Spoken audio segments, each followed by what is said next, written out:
Big boss Malayalam season 7 നിന്ന് അങ്ങനെ സാബുമാൻ വിട വാങ്ങിയിരിക്കുകയാണ്. സാബുമാൻ്റെ ഗെയിം തന്നെ ആദ്യം തന്നെ പറയാം. ലക്ഷ്മി അതിൻ്റെ ഇടയ്ക്ക് പറയുന്ന പോലെ തന്നെ 8 5 സ്റ്റാർ ഡു നത്തിങ് എന്നുള്ളത് തന്നെയായിരുന്നു. പക്ഷേങ്കിൽ അതൊരു സ്ട്രാറ്റജിയാണ് എന്ന് നമുക്ക് പറയാൻ സാധിക്കില്ല. കാരണം സാബു ഭയങ്കര അധികം തന്നെ ദേഷ്യപ്പെടുന്ന സമയത്താണെങ്കിലും വളരെ കാമായിട്ട് നിൽക്കുന്ന ഒരു വ്യക്തി എങ്ങനെ വളരെയധികം തന്നെ ആ ഒരു സിറ്റുവേഷൻ അത്രയധികം തന്നെ അരോചകമായിട്ട് തീരുന്ന സമയത്ത് ദേഷ്യപ്പെടുന്നു, അതേപോലെ തന്നെ ദേഷ്യപ്പെടുന്ന ഒരു വ്യക്തിയാണ്.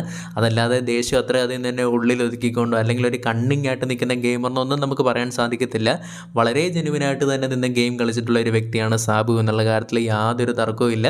അത് സാബു തന്നെ പറയുന്നുണ്ട്. എന്നെ പ്രേക്ഷകർ അനലൈസ് ചെയ്യുന്നുണ്ടായിരുന്നു. കാരണം നല്ല ജെനുവിനായിട്ട് നിൽക്കുന്ന ആൾക്കാരെയും പ്രേക്ഷകർ കാണുന്നുണ്ട് എന്നുള്ള കാര്യങ്ങൾ തന്നെയാണ് സാബു പറയുന്നത്. അതേപോലെ തന്നെ നോക്കുവാണെങ്കിൽ എന്നെക്കാട്ടിലും കൂടുതൽ ആഗ്രഹമുണ്ടായിരുന്നു എൻ്റെ അച്ഛൻ ഇവിടെ വരണമെന്നുള്ളതായിരുന്നു. മീൻസ് അച്ഛന് ഞാനിവിടെ വരണമെന്നുള്ളതായിരുന്നു അത്രയധികം തന്നെ ആഗ്രഹം എന്നുള്ള രീതിയിൽ പറയുന്നു. എന്തായാലും വിളിക്കാൻ അത്രയധികം തന്നെ ഹാപ്പിയാണ്. അതേപോലെ തന്നെ സാബു പുറത്താകേണ്ട ഇത് റൈറ്റ് ടൈം ഇത് തന്നെയാണ്. ഓക്കെ, അപ്പം അതല്ലാതെ നമ്മൾ സാബുമാനെ പോലുള്ള ഒരാളെ നമ്മൾ കപ്പടിപ്പിച്ച് കഴിഞ്ഞാൽ പിന്നെ ബാക്കിയുള്ള എല്ലാ ആൾക്കാരും വന്നിട്ട് അതേപോലെ തന്നെ സമാധാനത്തോടെ എല്ലാവർക്കും ഇരിക്കാൻ പറ്റും. അത് അഭിനയിച്ചാണെങ്കിലും അതൊരു സ്ട്രാറ്റജി ആയിട്ട് കളിക്കാൻ പറ്റുന്ന ആൾക്കാരുണ്ട്. അങ്ങനെ കളിച്ചിട്ടുള്ള ഒത്തിരി ആൾക്കാരും ഉണ്ട്.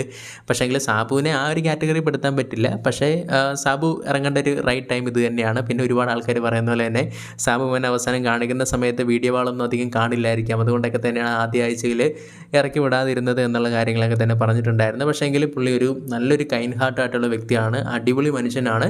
പുള്ളിക്കാരൻ ഇനിയും അടിപൊളിയായിട്ട് തന്നെ പോകട്ടെ. അങ്ങനെ സാബു നമ്മുടെ 92ാമത്തെ ദിവസം അങ്ങനെ ബിഗ് ബോസ് ഹൗസിൽ നിന്ന് പടിയിറങ്ങിയിരിക്കുകയാണ്.